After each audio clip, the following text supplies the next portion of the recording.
Hello दोस्तों, स्वागत है आप सभी का आपके अपने YouTube चैनल मैथ्स की नई दुनिया में। दोस्तों, आज के इस वीडियो में एक बहुत ही अच्छा और बहुत ही मजेदार चैप्टर लेकर के आया हूं, जिसका नाम है एक्सपोनेंट्स, जिसको हिंदी में आप घातांक कहते हैं, जो कि क्लास 7 से स्टार्ट होता है। क्लास 7 में एक्सपोनेंट, 8 में पढ़ना है, फिर आपको 9 में पढ़ना है। इसके बाद आपको जिंदगी भर उपयोग आता रहेगा जब तक आप पढ़ाई से रिलेटेड रखेंगे। नहीं भी पढ़ाई से रिलेटेड रखिएगा तब भी आपको जोड़ने में क्या होगा, मल्टीप्लाई करने में, भाग देने में ये नियम बहुत ही अच्छा से काम करेगा। तो हम सिर्फ आपको यहाँ पे नियम नहीं पढ़ाएंगे, बल्कि पूरा इस एक्सपोनेंट के बिल्कुल बेसिक से सिखाऊंगा कि ये सब आखिर होता क्या है, कैसे होता है, इसका उपयोग हमको कैसे करना है और कैसे इसके नियम को जानना, पहचानना और इससे बातचीत करना है।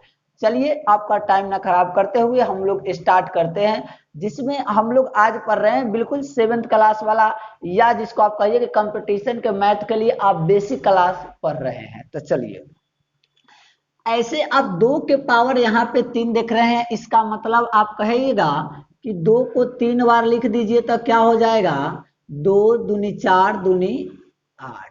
4 का पावर 2 का मतलब है 4 गुना 4 बराबर 16। 5 के पावर 4 का मतलब है कि 5 को 4 बार लिखना है गुना के फॉर्म में। तो 5 पंचे 25, पंचे 125, पंचे 625, यही ना होता है। अब आते हैं बात कि घातांक आखिर होता क्या है। तो घातांक एक ऐसी संख्या होती है जो किसी संख्या के बार बार रिपीट होने की बात को दिखाती है। घातांक एक ऐसी संख्या है जो किसी संख्या को बार बार रिपीट होने के बात को बताती है। तो देखिए कैसे बताती है, तो वो देखिए, जैसे मैं मान लेता हूं यहाँ कोई ए एक संख्या है, ये जो है ए एक संख्या है, यहाँ कै बार आया है, 2 बार। तो ए का पावर हम लोग लिख देते हैं 2, ठीक है। यहाँ ए जो है कितना बार आया है, अब देखिए तो कहिएगा ए जो है 3 बार आया है। बिल्कुल सही बात, 1 2 3 बार आया है, तो इसको हमने लिख दिया ए का पावर 3। अब हम लोग बात करते हैं कि आखिर इस घातांक में होता क्या है, किसको क्या कहते हैं, इसको पढ़ते हम क्या है। तो देखिए यहाँ पे ए का पावर 4 है, मतलब ए कितना बार है, 4 टाइम मल्टीप्लाई है। उसके बाद अगर मैं ले लूंगा ए का पावर एन, एन मतलब कोई नंबर अनगिनत बार, तो ए कितना बार हम लिखेंगे, ए जो लिखेंगे ये इनफाइनाइट टाइम लिखेंगे, मतलब सीधा यहाँ पे लिख देंगे एन बार। अब इसको हम लोग पढ़ते क्या है, वो देखिए, ये है ए का पावर एन। ये जो नीचे वाला दिखता है ना, इसमें ए को बेस कहते हैं। क्या कहते हैं, बेस या आधार कहते हैं, ठीक है। एन जो ऊपर लगा हुआ है पावर में, एन को पावर या घात कहते हैं। क्या कहते हैं, ए को बेस का या आधार कहते हैं, एन को घात कहते हैं। तो अब आपको मैं यहाँ पे दे दूं इसको, तो इसको आप क्या पढ़िएगा, आप इसको कहिएगा 2 के घात 3। क्या कहिएगा, 2 के घात 3 हिंदी में पढ़िएगा। इंग्लिश में क्या पढ़िएगा, 2 टू द पावर 3, मतलब 2 का पावर 3। और हिंदी में 2 के घात 3, इंग्लिश में 2 टू द पावर 3, मतलब 2 का पावर 3 है। तो इतना आप समझ गए कि नीचे वाला को क्या कहते हैं, बेस कहते हैं। इसको जो पावर होता है उसको पावर या घात कहते हैं, ठीक है। अब आगे देखिए क्या करेंगे। अब हम लोग इस क्वेश्चन को सॉल्व करते हैं। यहाँ क्या है, 2 का पावर 6 का मान निकालना है। क्या निकालना है, मान या वैल्यू निकालना है। तो 2 का पावर 6 का मतलब क्या हुआ, 2 हमको 6 टाइम लिखना है। कितना टाइम, 6 टाइम मल्टीप्लाई के फॉर्म में, ठीक है। 1 2 3 4 5 6 बार, ठीक है। अब सबको आप मल्टीप्लाई कर दीजिए, 2 टू जा 4, 2 जा 8, 16, 32, 64, यानी कि 2 दूनी 4 दूनी 8 दूनी 16 दूनी 32 दूनी 64। सबको मल्टीप्लाई करने पे हमको 64 आया, यानी कि 2 का पावर 6 का वैल्यू कितना होता है, 64 होता है।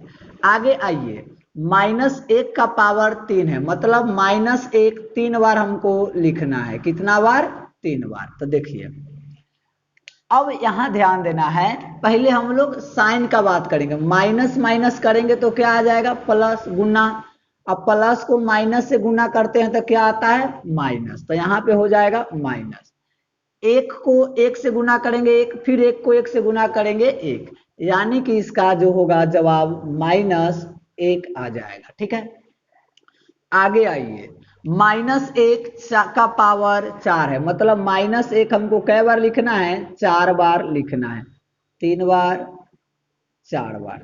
अब देखिए इसको गुना करेंगे तो क्या होता है? तो पहले इस माइनस को इस माइनस के साथ किए प्लस, इस माइनस को इस माइनस के साथ किए प्लस, फिर अब हम प्लस प्लस को गुना करेंगे तब प्लस ही आता है। ठीक है, अब क्या करना है? 1 को 1 से गुना करेंगे, संख्या को संख्या से 1 आया, फिर 1 से गुना करेंगे 1 आएगा, फिर 1 से गुना करेंगे 1, यानी कि +1 आया। थोड़ा ध्यान दीजिएगा क्योंकि इस पे एक बहुत ही अच्छा कॉन्सेप्ट आपको समझ में आएगा। यहाँ -1 के पावर 5 है, मतलब -1 कै बार? 5 बार। 2 बार, 3 बार, 4 बार और 5 बार। इसमें देखिए क्या साइन होगा? पहले इस माइनस माइनस को गुना करेंगे प्लस, माइनस माइनस को गुना करेंगे प्लस, प्लस प्लस प्लस होता है, लेकिन प्लस में माइनस से गुना करेंगे तो आएगा माइनस। 1 को कितना भी बार 1 से गुना करेंगे 1 के रह जाता है, तो -1। इसको छोड़िए, यहाँ देखिए अब आपको दो चीज यहाँ पे बहुत ही अच्छा निकल के आया कि अगर -1 का पावर अगर सम संख्या है, और एक बात ये आपको समझ में आया -1 का पावर विषम संख्या है। विषम संख्या का मतलब हो जाता है आपका इंग्लिश में ऑड नंबर, और इसका मतलब होता है इवन नंबर। तो देखिए -1 का पावर सम संख्या हो और -1 का पावर सम संख्या हो तो आंसर क्या आता है आपका? +1 आएगा। मतलब -1 के पावर में ऊपर सम संख्या कुछ दे देगा, 2 4 6 8 10 12 14, मतलब 2 से कटने वाला तो कर वैल्यू कितना आएगा? +1 आएगा। लेकिन अगर विषम संख्या हो, देखिए यहाँ भी विषम संख्या था, यहाँ भी विषम संख्या, यहाँ 3 था पावर, यहाँ 5 था, दोनों केस में -1 में आंसर आया है। कितना में? -1 में आंसर आया है। तो जब विषम संख्या रहेगा तो आंसर इसका कितना आएगा? -1। चलिए एक क्वेश्चन यहाँ पे आप करके दिखाइए हमको कि -1 का पावर 46, -1 का पावर 43। तो अब आपको क्या ध्यान देना है कि -1 का पावर लगा है, तो -1 का पावर क्या है? सम संख्या है कि विषम है? तो आप कहिएगा सम संख्या है। बात तो सही कह रहे हैं आप भी। तो सम संख्या है, तो सम संख्या में यहाँ देखिए क्या आंसर आता है? प्लस। तो एक वैल्यू हो जाएगा +1। ठीक है, इसको देखिए -1 का पावर विषम संख्या है, तो विषम संख्या में क्या आता है? -1। और यही हो गया इस क्वेश्चन का सही जवाब।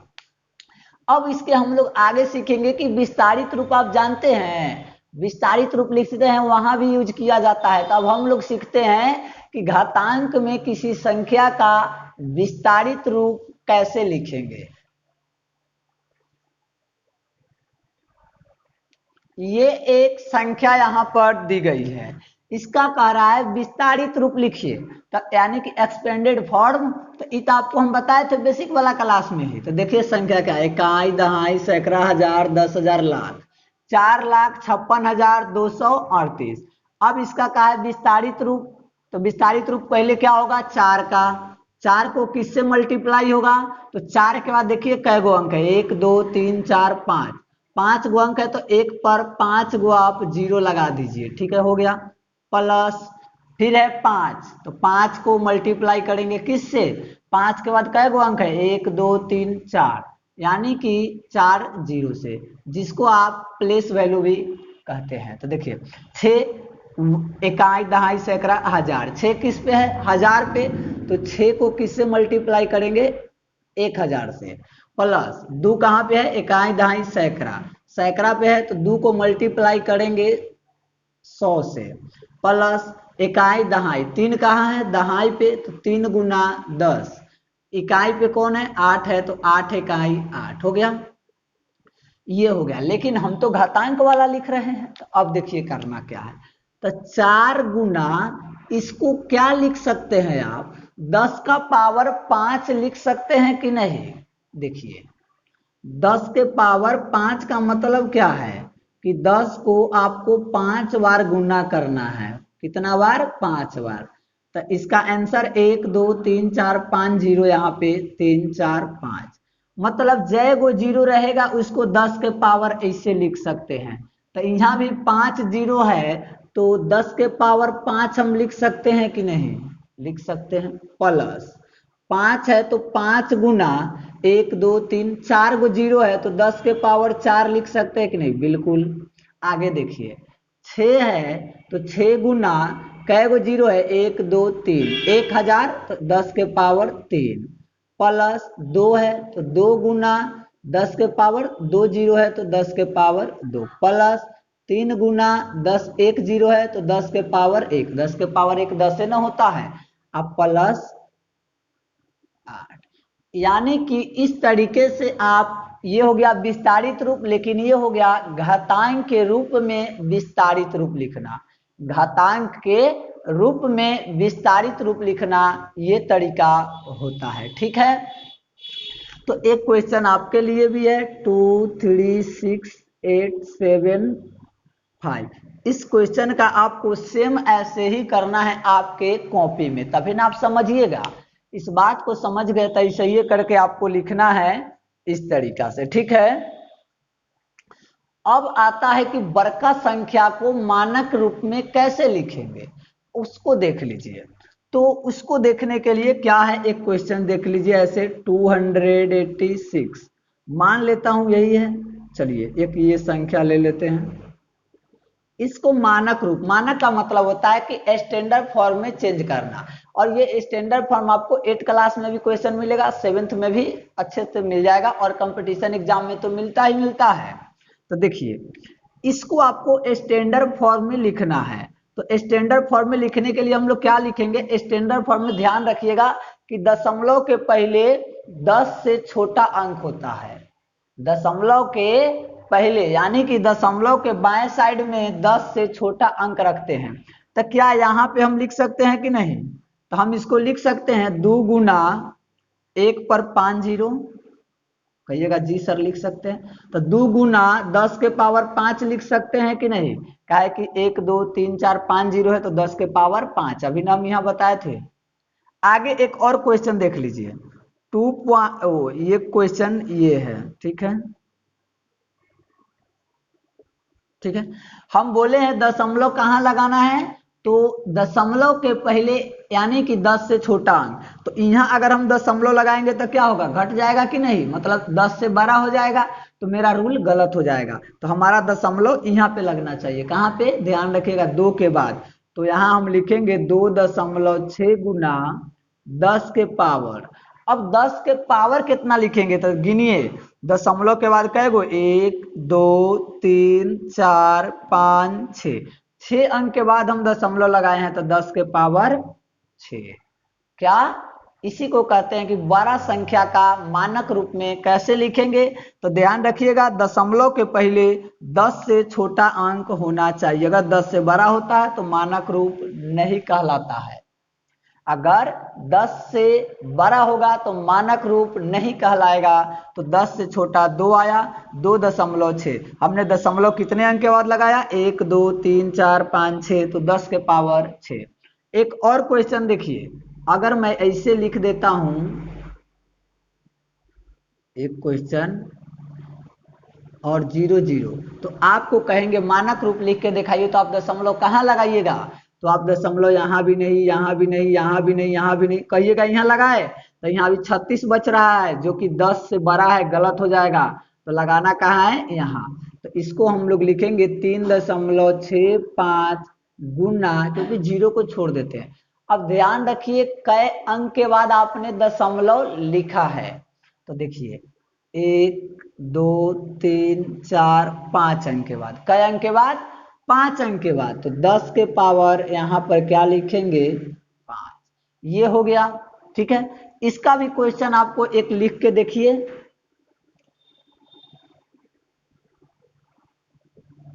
इसको आपको मानक रूप में लिखना है। क्या लिखना है? मानक रूप में लिखना है। सबको जो भी क्वेश्चन मिल रहा है आप उसको कॉपी में ही सॉल्व करने का प्रयास कीजिएगा। ठीक है, तो आपको ये हो गया इतना चीज घातांक का। ये था पहला वीडियो। अब हम लोग नेक्स्ट वीडियो में पढ़ेंगे कि घातांक का नियम कौन कौन होता है, उस नियम पे कैसे सवाल बनेगा। तो आपको 7 क्लास का वीडियो हो गया। फिर आएगा आपको क्या, इससे रिलेटेड क्वेश्चन जो भी होगा मैं बिल्कुल कराते चलूंगा। मतलब घातांक एक ऐसा सीरीज बन जाएगा कि बिल्कुल आप 7, 8, 9 और हमेशा इसके बाद कंपटीशन में जो भी पूछता है वो इसके बाद रखूंगा, ताकि आपको बेसिक से पढ़ने में बहुत ही अच्छा लगेगा और हमें भी सेटिस्फाई होगा कि चलो हम बिल्कुल आसान तरीकों से बच्चों को सिखाए हैं, उसको भी समझ में आया और हमको भी पढ़ाने में बहुत अच्छा लगा है। तो इस वीडियो में मैं यहीं तक रहने दूंगा। फिर एक और वीडियो लेकर आऊंगा जिसमें मैं आपसे गुजारिश करूंगा कि पूरा इस वीडियो को सीरीज बाय सीरीज देखिएगा। और आपसे मैं मिलूंगा नेक्स्ट वीडियो में। बाकी वीडियो देखने के लिए नीचे डिस्क्रिप्शन में लिंक है, वहां जाकर आप देख सकते हैं। और वीडियो अच्छा लगा होगा तो प्लीज लाइक कीजिएगा, और नए व्यूअर है तो चैनल को आप सब्सक्राइब जरूर कर दीजिएगा। Thank you watching for this.